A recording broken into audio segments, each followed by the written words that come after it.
All right, welcome in. Happy, what's today? Wednesday. Wednesday. Nice to have you in, Shauna, as Thank you. always. Thank you so much.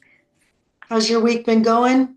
It's going great. I apologized yesterday, not that anyone would know, but I was loving the conversation, but I was watching it while resting on my bed, and guess what happened? I fell asleep.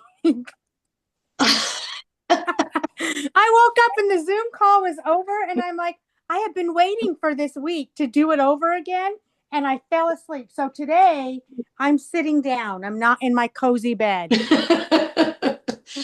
Well, I'll go over a little bit about what I talked about yesterday, but yesterday was a pretty deep dive into the glycemic index and the glycemic load and what the difference is and why you need to know that. But it's all on record from Yep. yesterday.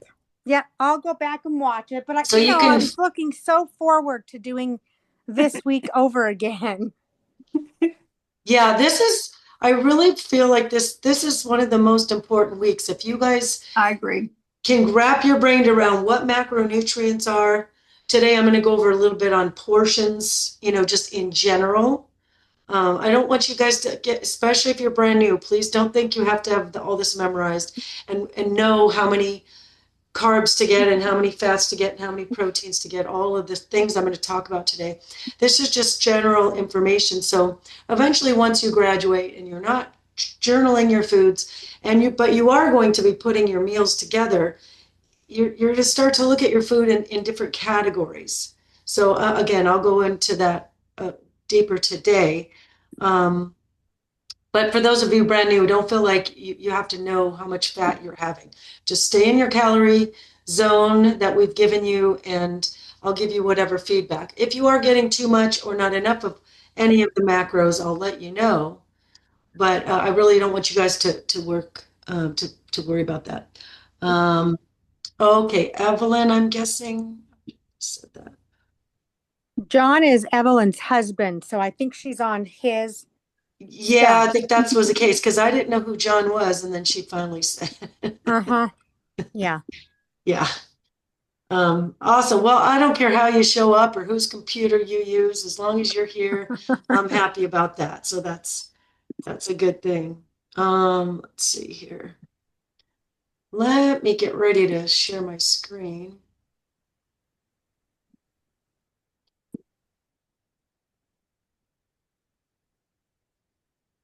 Right. Slideshow.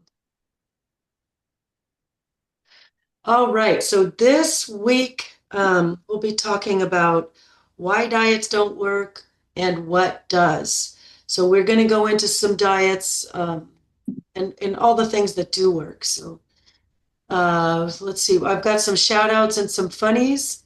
We'll go over some fad diets. So get your thinking cap on. I'm going to ask you guys what crazy diets you've been on because that's always kind of fun because there's some funky ones out there.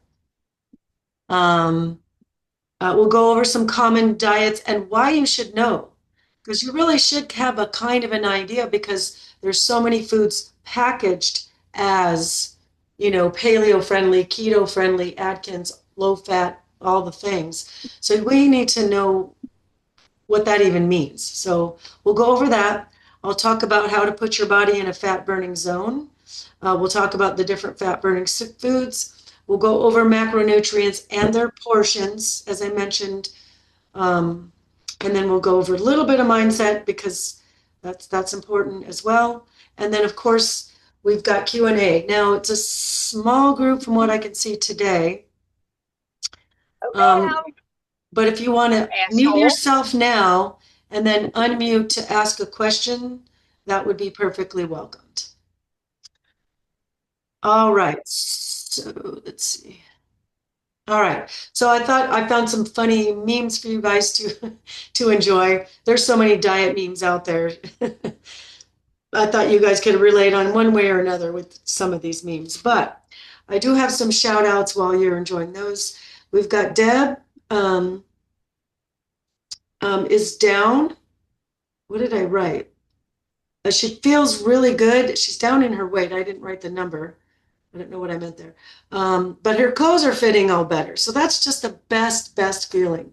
I don't weigh myself very much anymore, but I know when my clothes feel a little bit looser, it just feels so much nicer. It's just a great feeling.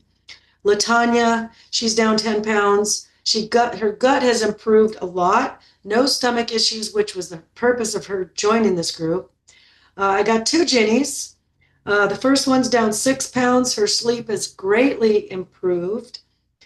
Ginny number two, she's trying new recipes. She's enjoying it. It's making her want to cook more. She's really loving this process. And she said her bloat is completely gone, which was one of the main reasons she joined the program. So congratulations to both of the Ginnies. Patrice, down 16 pounds, feeling better, feeling amazing. Girl, you are a rock star. You suit up and show up for yourself and for others in these groups. So thank you for that. Thank And you. then also Melanie, she said her sleep has become wonderful. And that was just really important. We all know the benefits of a good night's sleep and how good that feels. So congratulations to all of you. And if I didn't say your name, doesn't mean I don't recognize you. Just I forget to write all these down. So I do want to say some welcomes. We've got a lot of new people: Margaret, Trevor, Maureen, Julie, Colleen, Anne, Juliana, Rose, Amber, Kathleen, Joanne, and Amanda. So welcome to everybody. So let's go ahead and get started. So does anybody have any diets that wild, crazy, funky diets that they've tried? You can unmute if you're muted. You know, the one that comes to my mind, I don't know that it's funky and crazy, but it was so long ago. And the problem is that first meme that you had, your demon still haunting you. That was probably what was going on with me because I was so much younger, probably 25 years younger than I am now. It was called the South Beach diet. Do you remember that? Yes. Yep. Yeah. But I think it's funny that I even did stuff like that. That was my demons haunting me. Definitely. Here in the chat, tears. I've never heard that word. Tirzepatide shots. Tirzepatide shots are your. I'm trying to think. You peptide. Yeah. It's the GLP-1. Those. Yeah. Yeah. And it didn't work for me. IPA, paleo, keto, Weight Watchers. Some of those are going to make my list today too. So cabbage soup diet, that's also on my list. Thank you, Evelyn. All right. Oops. All right. So I got a few. You may have heard of some of these or not. I don't want to spend too much time on this. This was also known as the Hollywood diet. And this one was, you basically eat a grapefruit at every meal. And in fact, grapefruit can help your body break down fat. So and it's full of vitamin C. So that would be, it wouldn't be an unhealthy diet if what you ate for your meals was actually healthy. The Special K diet, I think Special K people invented it because what the Special K diet was, anybody would lose weight doing it. You had a bowl of Special K cereal for breakfast with low-fat milk, of course, and then a bowl of Special K for lunch with your low-fat milk, and then your third meal was just a regular dinner. But if all you're having is a bowl of cereal, talk about, and it's carbs, and it's processed carbs, and it's, Yikes. So there's that. The cabbage soup diet, that was created in the 1950s, but there's no real protein in those kinds of things. It's low protein, a lot of gas. And anybody going on these kinds of diets will gain the weight back. Any of these funky diets, they'll gain the weight back. The baby food diet, it's exactly what you might think it is. It's eating baby food all day long. I think it said that technically it's 16 jars of baby food, which just sounds awful. The next up, we've got the Shangri-La diet, which was just drinking olive oil in between meals, which when you have that much fat, it's going to keep you full. So you're not going to feel hungry. So That I don't know, that's a weird one to me. The idea was it says it's flavorless and it fends off hunger. Well, when you're eating that much fat, it will fend off hunger. Weight Watchers, I'm not a huge fan of that. I know it's helped a lot of people. But they're the point system. They give every food item points, but I don't understand their points because they give fruit a 0. And to me, fruit is a sugar, and fruit should be limited, and fruit should definitely be counted. But it's labeled as 0. They also put lentils and oatmeal and refried beans, which are carbohydrates, at a 0. So I'd be very, very skeptical of the Weight Watchers. And then there's the low fat diet. That was, all in the 90s, and low fat, low calorie, low carb. We've all kind of grown up with those things. And so a lot of us that have been ingrained, eat less, move more, eat less, move more. It's eat the right foods. Movement is important for the body to keep everything working. But if as long as we're eating the right foods, we can learn to eat to lose weight instead of starving ourselves. And I've had people come into this program, and a lot of them, they've been so conditioned to, eat fewer calories, eat fewer calories. And they're showing me their journals, and they're 700 and 600 and 500 and 600 calories a day. And they just can't seem to wrap their brain around eating more will actually help them lose the weight. So that's what we're going to be talking about today. Here's some more diets I do want you to know about as well. It's going out of order. I don't know why. Mediterranean diet is very, very popular amongst actual medical doctors. It is actually pretty healthy. I feel it's a little on the lower protein side because it's only calling for seafood a couple of times a week. It's mostly plant-based, lots of fruits and vegetables, whole grains, legumes, which are beans, healthy fats, moderate dairy, and fermented dairy like yogurt and kefir, and very limited on red meat and sweets and processed, which is why a lot of the doctors like it. So that can be a good one. So if you're looking at a food product or a frozen dinner or something labeled it's Mediterranean friendly, it's likely going to be healthy, most likely, but it's going to have it might not have a lot of protein in it. So just keep that in mind when you're looking at it. The DASH diet, this one was specifically designed for a reduction of hypertension, also known as high blood pressure. So if something is labeled DASH diet friendly, it's going to be good for your heart. DASH diet is primarily fruits, vegetables, low or non-fat dairy, fish, poultry, nuts, and low fat and low sodium. So again, good for your heart. The carnivore diet, that's pretty much what it sounds like. It's all meat, beef tallow, chicken, fish, seafood, butter, cheese, eggs are on the carnivore diet. This is what you would maybe use if you're doing an elimination diet, but this would be hard on your liver and very hard on your cardiovascular system if you stayed on it really long, unless you're staying with really lean meats. I don't really want to get rid of any of the food groups, but sometimes you have to figure out what you're sensitive to.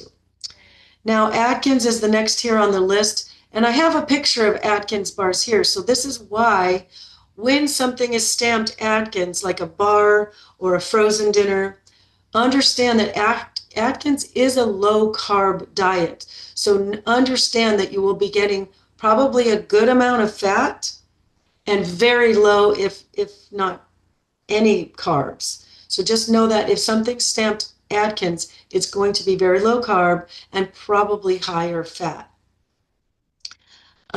Same with keto or ketogenic.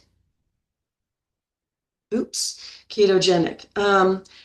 When your body goes into ketosis, when you pretty much starve your body of all carbohydrates, or you're taking in a teeny tiny little bit of carbohydrates, it tells the body to use fat as a fuel source, which is what we want. But I have a plate down here so you guys can see what a keto diet actually looks like.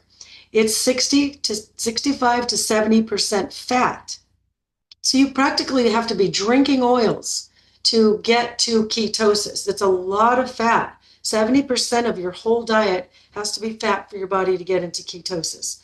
Then it's only 25 to 30% of protein, and then you get a wee bit of carbs, 5% carbs. And I had some math for you. So if you were to have a 1,500 calorie diet, if you do 5%, what's 5% of 1,500? That's 75. So 75 calories divided by 4, because there's 4 calories per gram of carbohydrates. That only leaves you with about 18 carbs for the entire day. I would think that's really hard to stick with. I mean, a couple of little raspberries and your goose is cooked. Your carbs are done for the day. There will be no rice. There will be no beets. There will be no winter squash. There will be no lentils. There will be no yams. All of that stuff is not on the keto or ketogenic diet. Then we have the paleo, which is the most similar to our program, because they do eliminate gluten, they eliminate legumes, they eliminate red meat. There's no oatmeal, there's no sugar or sugar substitutes like sucralose or Splenda or aspartame or Equal. So if you are looking at something paleo friendly, if that frozen dinner or if that package of protein bars, it says it's paleo friendly, it's probably going to be something that we will approve as well. That's again why you need to know what you're getting.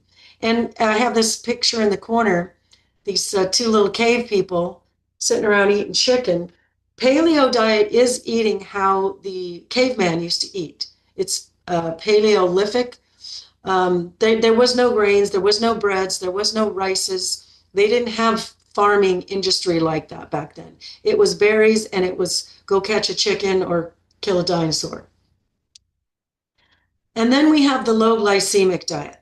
So with that, I am going to stop my share for just a moment. I want to go over the glycemic index, and I don't know how to do this on a PowerPoint, so I'm just going to have to show you my little whiteboard here. All right, so see if I can. Hopefully you guys can see that without too much of a reflection. Here we go. So here's blood sugars over here. Where am I? Blood sugars over here. You do not need to know your blood sugars. Some of you that have been with me have seen this little demonstration. But when your blood sugars are low, typical American diet, we eat something, we eat a high glycemic food, and it spikes us immediately. Insulin spikes, immediately blood sugar spikes, which spikes the insulin, and it sends your body right into that fat storage zone. When the insulin goes up real quickly like that, it also plummets real quickly. And then guess what? We're hungry, we're hangry, we're teary-eyed. I get real teary-eyed when I'm really hungry. I can feel when my blood sugars drop because I feel like crying. It's just the weirdest thing. But we get hungry whether we need food or not. We feel hungry and boop. And then we're doing this all day, going through the motions here. And that's why we have these slumps. We eat something, then we get a slump. We eat something, we feel good, then we get a slump. The idea, we want to eat lower glycemic foods. So when we eat or choose our lower glycemic versions, it's going to raise our blood sugar slower. And we go into that fat burning zone. And then it starts to dip, and then we eat a little something, and then we rise our blood sugars a little bit, nice and slow. But that's how we stay in the fat burning zone. So hopefully that's a little visual for you that you can keep with you in your mind when you're choosing the carbohydrates that are lower on the glycemic index. So with that, I'm going to come back to my PowerPoint.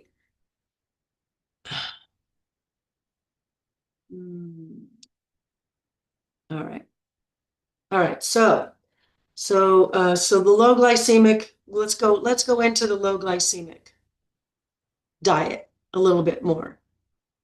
All right, so the glycemic index, all the carbohydrates will have a number. Fats and proteins will not spike your blood sugars unless they've had added carbohydrates to them. If there's added, whatever, fruit, flour, whatever.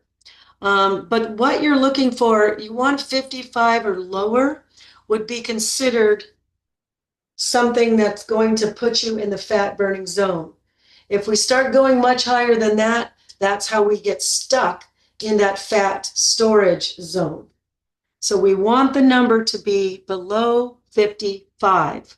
So this is what, I just found this little picture when I'm putting together the PowerPoint. But you can just Google, what is the glycemic index of a slice of white bread? What is the glycemic index of a slice of sourdough bread? Compare the two. Once you do that, you'll see why you would choose the sourdough bread every single time, because it's going to be quite a bit lower. So if you guys want to take a screenshot of this, you can. But there's another measurement that is actually going to be a little bit more accurate, and it's called the glycemic load. Now, I personally lost my weight basing my food on the glycemic index because I learned all this stuff back in 2007, 2006, 2007, 2008, somewhere in there. And I started following that, and that's when the weight fell off of my body. And that's how I lost my weight. But back then, I didn't have a smartphone, and I certainly wasn't able to ask Google straight from my phone. I just, it was a flip phone, and we could call people. These days, we literally have a computer in our hand. So what you really want to know is the glycemic load, because the glycemic load will measure, it takes the glycemic index times however many carbs it has divided by 100, which will equal the glycemic load.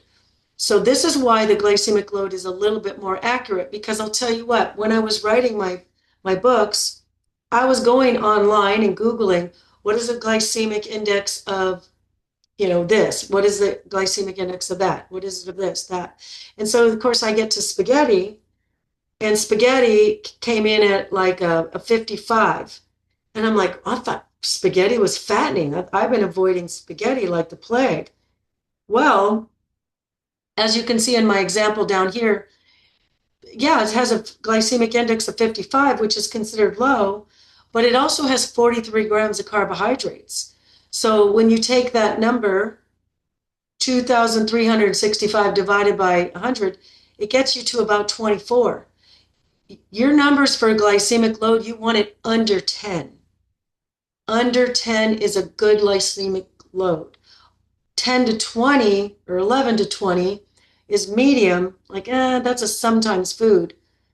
And then anything over 20, it is going to send your body into that fat storage mode. So I came up with some examples because even like watermelon comes in at a 72, but it really has a glycemic load of like 5 or 6 or something like that. So the glycemic index is good information, but now that we have AI and we have it literally in our hands, you can find out the glycemic load of pretty much any one of your carbohydrates. And if that glycemic load is under 10 or under 55 for its glycemic index, it will keep you in that fat burning zone versus that fat storage zone. Tammy, I have a quick question on that then, because I understand the glycemic index and I knew that watermelon was high, but now I've never heard of the glycemic load before. So it's interesting. So the watermelon is high glycemic, but then you said the load is actually lower? Because it's low in carbohydrates and it takes all of that into consideration, what's actually happening in your body. So, at first, I usually tell people when we're reintroducing fruit, let's go ahead and keep the melons out. But it's watermelon does have good health benefits. I don't want that to be a forever thing. Like pasta, I very rarely eat real pasta. I'll eat its skinny noodles probably at least once or twice a month. I enjoy those. But regular pasta, I won't touch it because I know it's what it's doing in my body, because of this math down here. But now I don't have to even know how to do this math. I can just go to Google and say, what is the glycemic load of a banana? Bananas over the 10 mark. So I would avoid bananas, and the riper they are, the higher that number is going to be. Okay, And so for we someone do whose go blood to, sugars are dropping, you want to probably get those higher numbers rather than eat a straight piece of candy. At least you're going to get the health benefit of a banana, right. because there is health benefit to it. It's just for weight loss and to keep blood sugar stable and keep that gut healthy. We want to go with a lower glycemic load fruit. Thank you. That's helpful. You're welcome. And by the way, the order in which you eat your food matters. So if you're having a carbohydrate with your meal, the first thing you want to enter your body is fiber. So your vegetables first, then your fats and your proteins. If you have your fiber and your fats and your proteins already in your belly and starting to digest, and then you put your carbohydrate in, then you eat your fruit, or then you eat your yams, or then you eat your brown rice. It has to pass through all those three barriers. So which means it's not going to spike your blood sugars quickly. It will move into your blood system a whole lot slower. It'll get there. It will get there, but it will move in slower. It's not a free pass to eat gobs and gobs of, carbohydrates, but it will move slower if you have something in your belly like fats and fiber and proteins. All right, so let's go into macronutrients. Again, you guys do not have to manage your meals, knowing, oh, how much protein do I need? How many carbs should I get? And I love in this picture that they put vegetables as carbs. Because as you can see on my list on the left, I created, because the macronutrients, if you look it up, it's going to be proteins, carbs, and fats. But because I want you to load up on your vegetables and minimize your carbohydrates, when we say minimize the carbs, that's your starchy vegetables and your brown rice and your quinoa and your lentils, your peas, beets, yams, winter squash like butternut squash. Those are a little starchier. So I would call them a carbohydrate. But this is what your carbs really should look like. And that's what I would like to see. At least half your plate should be of vegetables. But let's go into your proteins are your eggs, your fish, your seafood, your turkey, your chicken, any poultry really. Red meat will come back, and occasionally lean pork will come back. But you definitely want to get a grass-fed beef when you bring the beef back. Your carbs, lots of vegetables possible, and then your fats, nuts and seeds, which of course don't come back till after day 30, but all your oils. Avocado is a great source of fat, coconut milk, coconut oil, avocado oil, olive oil, all of that. So the quick numbers to remember is for women, you want to try to get 20 grams of protein, 20 grams of carbs, and 20 grams of fat per meal. For men, it's 30, 30, 30. Again, I don't Tam, want say it again. 20, 20, 20 for women and 30, 30, 30 for men. So 20 grams of protein, 20 grams of carbohydrate, and 20 grams of fat. And really the fat should be 15 to 20. Depends on, your size.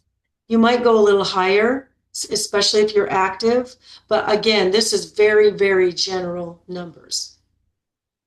So what does that look like? Well, 20 grams of protein is going to be about 4 ounces of your chicken or your seafood or your fish. 20 grams of carbs, half a cup of brown rice will get you there. That's about that little over. It'll even go a little over on that one. 20 grams of fat would be half of avocados, about 15. Salad dressings are usually between 15 and 20. So on the fats, the 15 or 20 grams, I think that would be plenty. But you should have a fat at every single meal.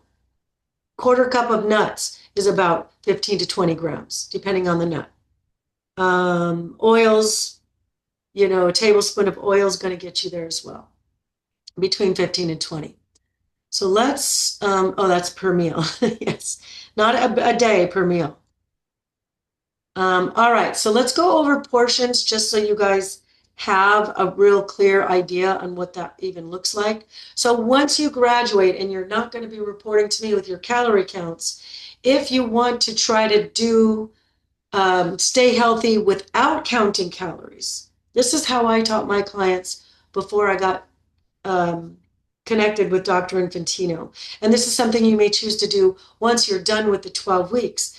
Some of you don't love to count your calories, and you really don't have to if you're kind of following this little system. The really important thing is knowing which things go in which categories and what your portion sizes are. So let's start with the vegetables. The reason we need vegetables is for health. Name a time when we don't want health. I want it every time. So we should have vegetables at every meal, right? At least that's what I mean by that. It's for health. So the more vegetables we can get in, the better. The limit on that is there is none. All you can eat. You guys, if you've been on this program for more than a day, you know vegetables really don't add up real fast like the fats do, or even the proteins. They're going to add up a whole lot slower. So we want to see at least half your plate covered in vegetable. So it could be a quarter of your plate is salad and a quarter of your plate is some broccoli. Doesn't, have to be the same vegetable, but half your plate should be vegetables in a perfect world. Now for carbs, they're for energy, which is why we suggest not having carbs at dinner, because after dinner, what are we going to do? We're going to read a book. We're going to play on the computer. We're going to watch a TV. We're usually not too active unless you're going out dancing or going out for a hike after dinner. That's wonderful.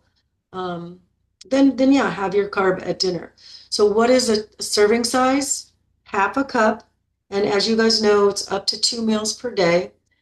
Small fruit. Fruit does go in the carb category. So 1 apple, 1 orange, half a cup of berries, 3 apricots. If you do bring bread back, a serving size is 1 sandwich size, not, the sourdoughs come in those huge pieces. So not that. 1 serving size is 1 slice of bread. So hopefully it's a sourdough or a pumpernickel or Ezekiel, which is going to be a lower glycemic bread. But as far as not counting calories, if you pick one thing from each category, you're going to have half of your plate in vegetables. And if you choose the slice of bread, you're only going to have 1 slice. And that way you'll stay in a calorie, within your calorie limits. All right. So for your meats, or I should say for your proteins, why do we need protein? To improve your metabolism. Who wants their metabolism to go fast and burn a bunch of calories while you're sleeping? Me. Right? Pick me, like this one right here. Me, I want that. I want to lose weight while I'm sleeping.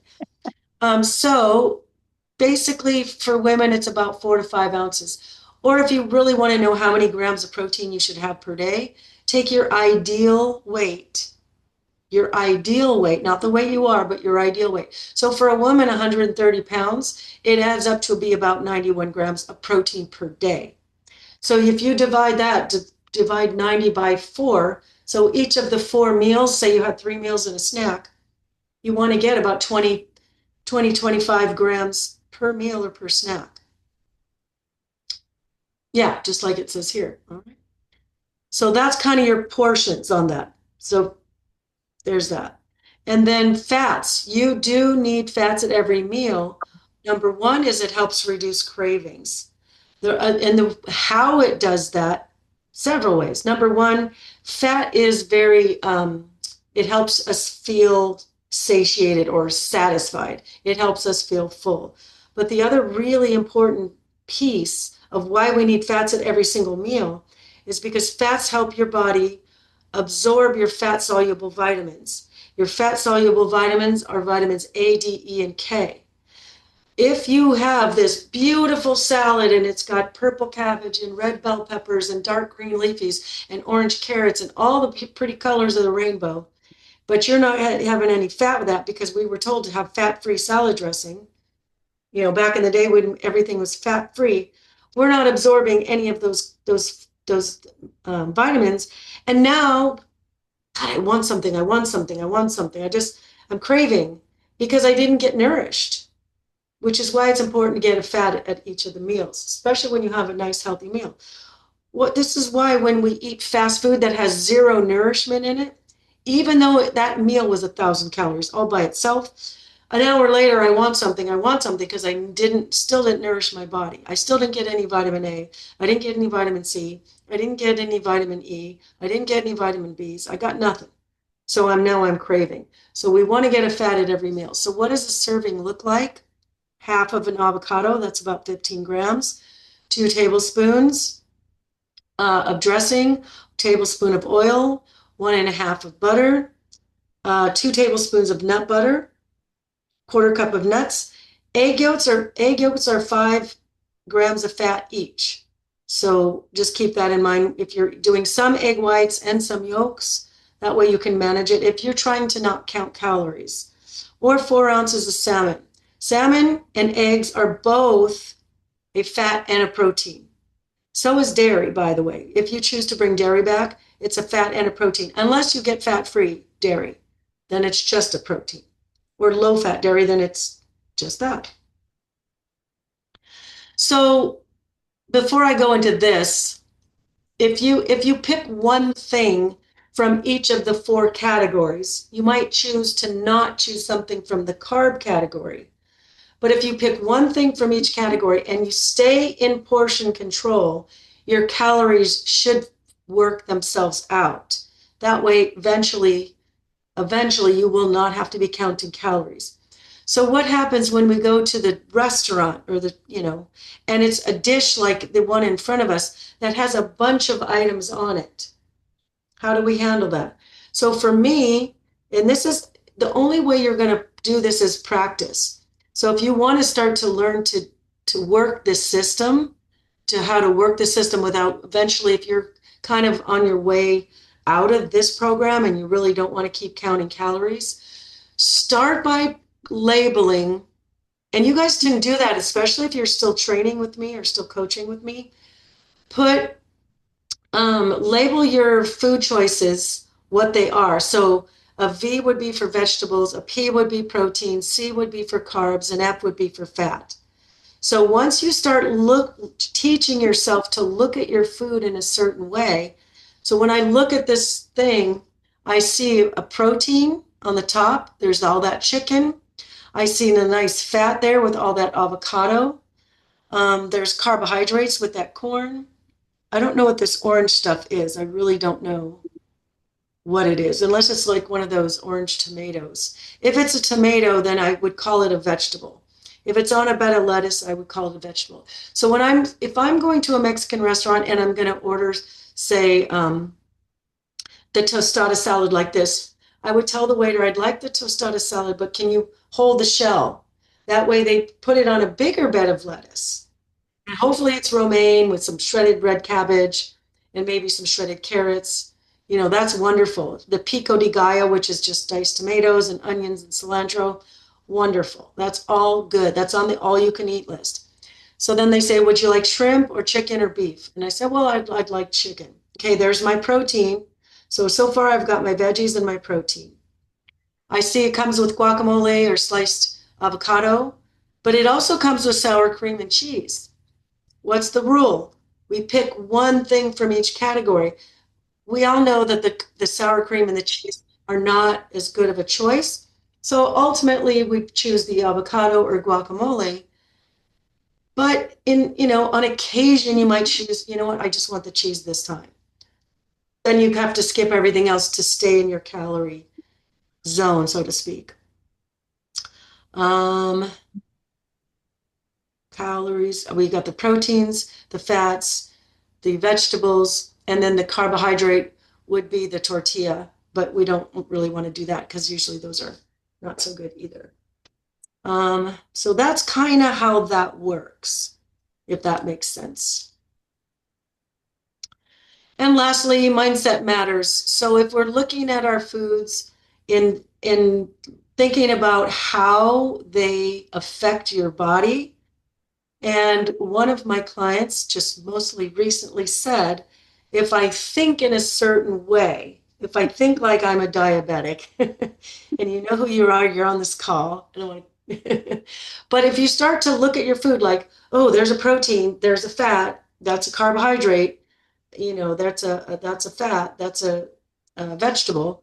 If we start to really train our brain to look at our food in that way, it's like, oh, there's a fat, there's a fat, there's a fat, there's 4 fats on this meal, or there's 4 carbohydrates in this meal. Well, there's, you start to train your brain that way. You're looking at it in a different way. We can either have the fixed mindset or the growth mindset. Some characteristics of a fixed mindset, something you're born with, it's fixed, nothing I can do about it. It could reveal a lack of skill. We tend to give up easier. It's unnecessary. Something we do when we're not good enough. We get defensive. We take it personal. We blame others. We get discouraged. There's our fixed mindset. We want to shift over. Skills come from hard work. There's always room for improvement, and we can, at any age, by the way, see improvement in our life. We can make positive changes. Just being more persistent, sticking with it, making efforts, making good effort. Let's see. Viewing feedback as useful rather than getting defensive about it. Identifying areas where to improve. I love feedback. If people, when people came into my store and they told me, I hate that you're closed on Sunday. Well, because I was working it by myself. I could not work. I was open 7 days a week for a long time and I finally closed. But people gave me feedback. So what do you know? A lady came in my store and she said, I'd love to work for you. And I said, oh, I really can't afford a new employee. She goes, I just want to work weekends. And I went, Eureka, how about Sundays? And so with that, a star was born. I got to open on Sundays and I didn't have to work. But just being open to feedback is very a growth mindset. Also, where's your focus? If we're focusing on what we can't have, that's going to be a very lack or a scarcity mindset. If we're focused on what we can have, or how can we make this easier, or how can we make this more flavorful without making it off program, just shifting your focus on what you can do and how to make things better rather than how things are so hard. Creating new habits and being open. That's just it. I never did it like that before, or we've always done it this way. I hear that a lot. I've always done it this way. I've never eaten vegetables. I've never liked vegetables. Okay. But if you want to have a growth mindset, if you want to get your body healthy, let's find a way to like them. I don't care if you deep fry them to start. Let's start there and we'll move on. We'll start to get into new different habits. Focusing on the little goals. It's great to have a big, giant goal in mind. It's like, okay, I want to get my master's degree. But if you think about what it entails, it's overwhelming. But if you just focus on one course at a time, okay, I got to take my math, I got to take my science, I got to take my English, whatever, focusing on the little goals, one homework at a time, you will get there. What do we have to do today? The only thing you have to do next is eat your next right meal. Taking 100% responsibility. We know if we're blaming others or complaining about something, we're not taking full responsibility. I was reading some, journals and why people can't work out or why they can't meal prep. And, we can, there's things we can do. We can buy the food already made, or we can buy it already chopped up, frozen. There's a lot of things that we can do to make our life easier if we're focusing on finding those kinds of answers. And once we take responsibility, that's quite freeing, because now I'm in charge of my own health and wellness. And I'm not blaming the weather, and I'm not blaming somebody else had a party and served all my favorite chocolatey things. Guilt. Guilt I've seen take people out. Guilt or discouragement, both of them can take people out. But when we feel bad about something, okay, the holidays are coming, those Christmas cookies might find their way into your reachability. But if we do something that goes off program, yes, we can just, that is, the guilt is your compass. So just go, okay, I feel bad about it. Don't beat yourself up 20 times. Acknowledge it. Say, yeah, probably shouldn't have done that. What could I do next time better or different? Maybe find a different recipe and have the better, healthier version handy. Keep them in the freezer so they're not too handy. That's a trick I do. I freeze things. And so I have to kind of wait till it defrosts before I can have it.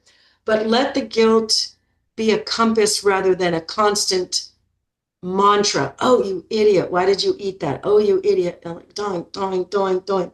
And we're constantly saying negative thoughts. And it's a constant thing. And that's how we program that subconscious mind, is with repetition. So let that guilt come in, acknowledge it, say, okay, thank you for sharing, and then just course correct, get right back on your program. Oh, I guess that's all I had for today. So if you would like to ask any questions or comment on anything, oh, there's some chat in here. I have a And Tammy, question. where do we find, oh, sorry, No, Shauna, go go ahead. ahead. I was going to ask, with the blood sugar exercise that you showed us, where the fat burning zone, is it possible to overeat healthy food and go into fat storage? Yes, And how would yes. you know when you've done that without taking your blood sugar? You're probably not going to know it other than you feel so stuffed. And if you feel uncomfortably full, you're there. Mm.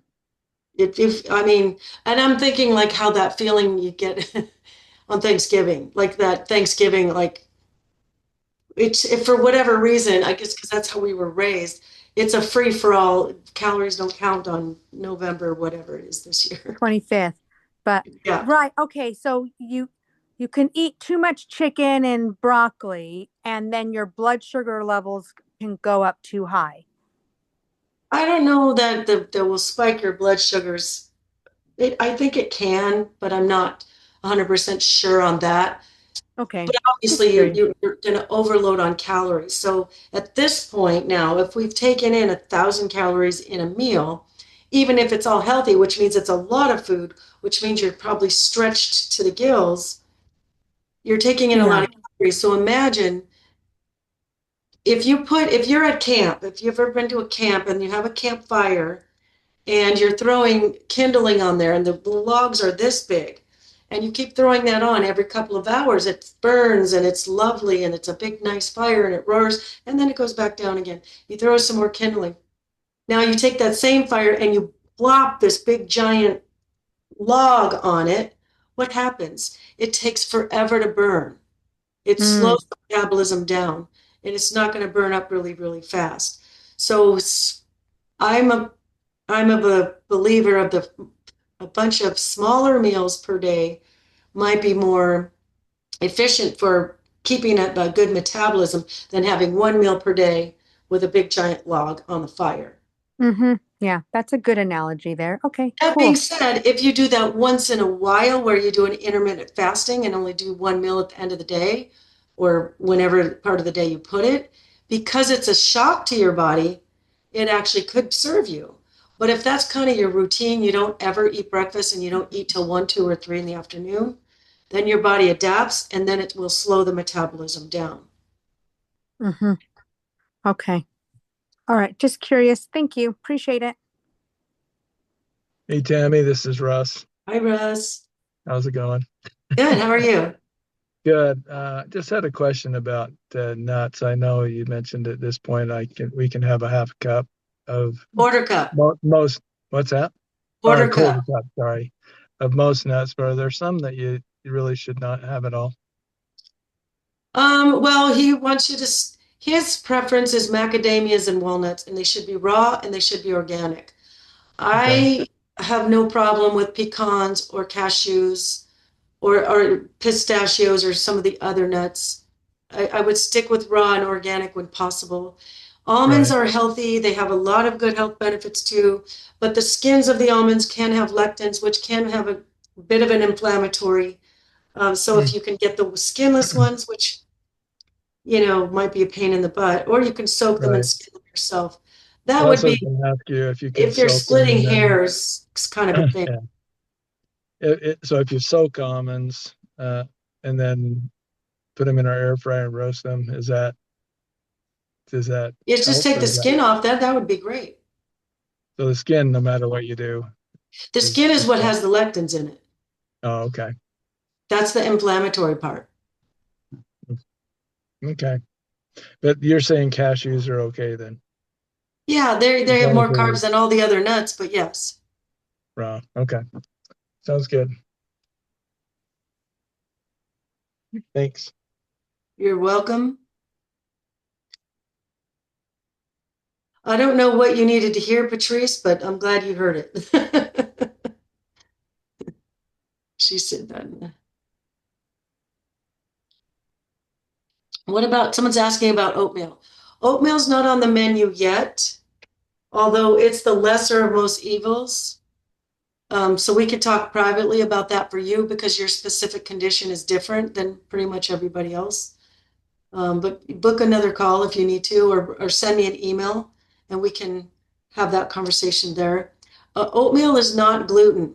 It's a gluten-free typically. The reason why it's out is because almost every oatmeal that you get from the store comes from a factory that also has gluten products in it. And if you have any kind of sensitivity to gluten, it can fall into the oatmeal, so it can be a gluten. So for now, for the first 12 weeks, we do keep the gluten out. I would substitute the brown rice for oatmeal and throw a little cinnamon in there and a little bit of coconut milk and maybe a sweetener. And it would be almost like a rice pudding, but you could have it nice and warm and that would feel as close to oatmeal. But Susan, specifically for you, would probably be okay. As long as you stay in a half a cup serving. Where are the recorded videos? Oh, great question. I will take you there right now. I'm going to stop the share. Let's see. Let's see. Hold on. The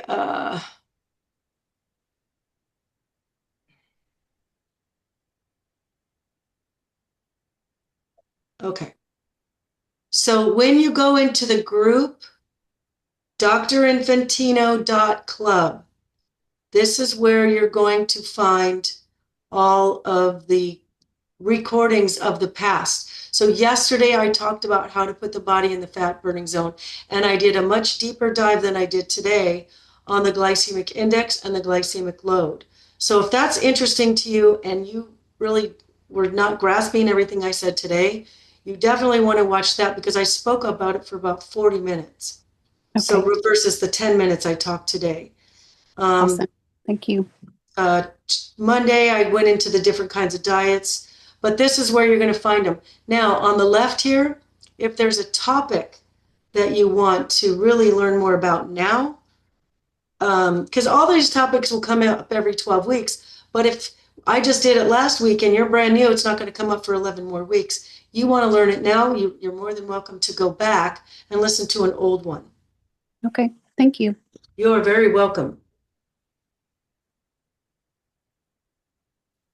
Does anybody else have any other questions? Oh, there's more chat. The video recording of the supplements. Yes, and no. And that is why I haven't done a supplement topic for a while because we've gone through so many changes. We were back ordered and then things got damaged and then we couldn't get this and we couldn't get ingredients to make certain things. So then we had to substitute. But let me share my screen again. Someone's asking about supplements and how to learn more. Over here, if you go into the supplements section, there's a supplements explained. This is from our brand. Some of you will have different brands, but they do some of the same things. But this is as close as we're going to get until all of our brand comes all back. Then I can see which things we're going to keep as a substitute, which will be our permanent, and which ones we're going to get back of our old original brand. So looks like Ginny has her hand up. Oh, yeah. Ginny Boyle. Yes. If I do the daily charting online, that means I don't have to send in, I don't send anything to you. Is that right? Like I keep my food log and my journaling and all that. You're doing that online? If I decide to do that, yeah. Then the only thing you'll do once a week is fill out the weekly check-in sheet. Online? I'll take you. Yes, I'll take you there right now. I'm so glad you guys are asking this because I can show you live. So we've got the scheduling link, which is this link, and then we've got the private club. The private club will have all the replays. Let's go back here. So the club right here, where it says join private group, drinfantino.club. That's where all the replays and the course is. If you're filling out your online daily journal here in the scheduling link, once a week, because I will not get any alerts to that. Because if every time you guys put a bite of food in your mouth, I got an alert, this phone would be going off 24/7. So instead of getting alert to that, I'm waiting for this weekly check-in sheet here that will alert me to go look for your online journals. But I need both. I need your food log. So some of you are handwriting it. If you're handwriting it, you're going to take pictures of all 7 days, and from your phone that has the pictures in it, you'll send me an email and attach those 7 pictures. Then you'll come here and fill out the weekly check-in sheet. The check-in sheet tells me how you're doing.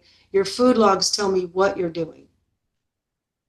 So if I see, oh, she's losing weight, sleep is better, bowel movements are better, energy is better, all the things are improving, and then I see all your foods are great. If you guys don't hear from me, please reach out, because if you guys are sending it to the wrong email, or if I went to my spam or went somewhere else, if you don't hear from me, that means I didn't get it, because I will respond every time.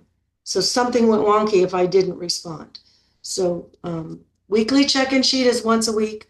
Daily logs, I would encourage you to either handwrite or submit every single day so you don't forget. Does that make sense? Did I explain that? So this is the scheduling link. You can use it to schedule your one-on-ones, or if you want another onboarding, you can. There's the manual in here. There's journal pages in here, recipes, snack list. But once a week, you're going to come in here and fill out the weekly check-in sheet. Your private group, here is where your replays are. If you go to the Learning tab at the top, that's where your course is. By the way, if you want to toggle back and forth between the scheduling link and the private club, here's my Coach Tammy's page. It'll bring you right back here. If you want to go back there, you can toggle back with this one. So either way, you can go back and forth. These are the 2 websites that you'll need. Did I explain that right? Or did it make sense?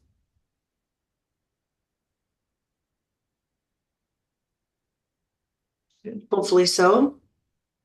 Anybody else have any other questions?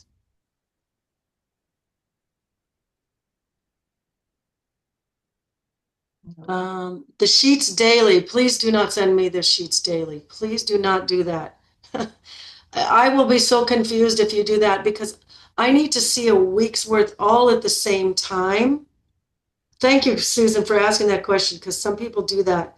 If I see what you ate on Monday, by the time I get to your Tuesday, I do not remember what your Monday looked like, because if I'm reading everybody's things, if I see Susan's Monday, Tuesday, Wednesday, Thursday, I'm now getting a real clear picture of what Susan or Amber or Ginny or Valerie are doing. So if you can send me all 7 at once, if you're taking pictures, that's great. If you're submitting them online, they're just in the system. Only thing I'm waiting for is the weekly check-in sheet.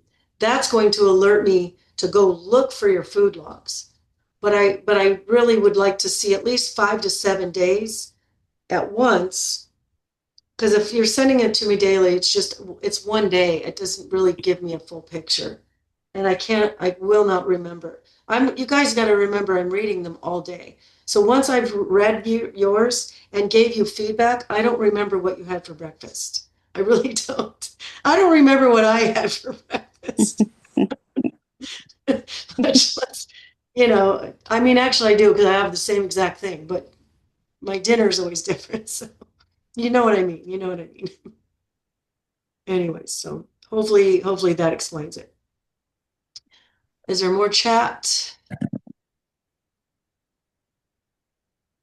I would love to know what I'm taking and why. Yeah, so someone, Valerie, you're asking about what you're taking and why. Pretty much you'll find that in the supplements explained. Because appetite appeaser, the enzymes, the body purifier, and the intestinal cleanser, those are the primary things that are kind of special to ours. You can get a vitamin D anywhere, really, that kind of stuff. But that should give you a good understanding. I think that's what I was trying to say, a gooder understanding. So, yeah.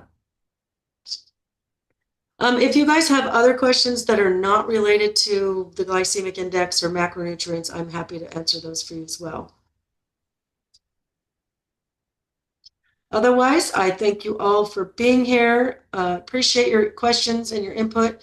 Great questions. I know if you're asking them, it feels like, oh, it's a stupid question. There's no such thing as stupid questions. They're not, because if you're new, you just haven't got that answered yet. Some of you who've been here for 6 or 8 or 12 weeks, yeah, you've heard it before, but if you're new, please ask, because I want you to know. I don't want you to do this thing in the dark or blind or try to guess. Someone's asking, do you continue to take supplements after the 12 weeks? It depends on your body and your goals and how far you've come. The answer would be some, probably. Like for across the board, for most people, I will say vitamin D, and I will say an omega-3 fish oil. I think everybody needs those. Generally speaking, those should be kind of a staple. Depending on what your goals are and your current conditions, maybe you need something for sleep. Maybe you need something to lower your blood pressure naturally. Maybe you want something for your skin. Maybe you want something for your bones or your joints or whatever. So if you want advice on those things, I'll give those to you on your transition call at the very end. Your transition call is something you will book a one-on-one, and then we'll see how far you've come and where you want to take it. So if you still want more weight loss or your gut isn't quite all the way right, then I'll have different pieces of advice. Supplements to help with sleep. Yes, we have a formula in our store, I believe. At least we have in the past. And a lot of people really liked it. But you can take a sleepy tea. There's a lot of things on the market you can buy over the counter. Things with valerian root, melatonin, passion flower, lemon balm. Those are some herbs that might be helpful to help calm your body. L-theanine, those things, if they're in a sleep formula, are probably going to help you. Yeah, I've tried a lot of those, so that's why I was wondering what you guys had, because I feel like I've tried so many different things, and some make you feel groggy, but not like get you to sleep. Right. Yeah, you didn't hear this from me. I take more than prescribed sometimes for that same reason. Yes. But you didn't hear that from me. Yeah, I'd love to know your regimen because I don't know if it's the age or where I'm at or what, but no, I have that sometimes too. So I just take more than one. That's all I'm gonna say. And I will use a sleepy tea too. That's helpful. But if you are going to use the sleepy time tea, just do a half a cup. So put, half a cup of the boiling water over your tea bag and then squish that tea bag a bunch of times. Let it steep for 5 minutes so it's really strong, but you're not having a whole cup of tea right before bed. Now you're up all night peeing it out. So if you're just drinking a little bit, but it's really strong, it's going to be, so at least you're not peeing all night too. Exactly. Awesome. All right, guys. Well, thank you for all the great questions and participation. I definitely. Tammy, I think I have one more question. Sure. I noticed I'm taking the D3. Do I need like a K2 to help absorb that? No, not if you're, you wanted fat. D is a fat soluble vitamin, so taking a fat that. But if you're eating any kind of green leafy vegetables, there's plenty of vitamin K in those. You should be getting plenty. Okay. Your vegetables are a great source of vitamin K, but green leafies especially high in vitamin K. Okay. Thank you. And then you take your vitamin D there, you should be good to go. Okay. What about omega-3? You were talking about that. What about it? Yeah. Should we I take would, it today? Or I would say take it. Now, here's the thing with omega-3s. This is not that, but on the front of the bottle, on the front, yeah. most brands will go, they're bragging 100 milligrams or 1,000 milligrams of fish oil. You're like, ooh, 1,000, that sounds really good.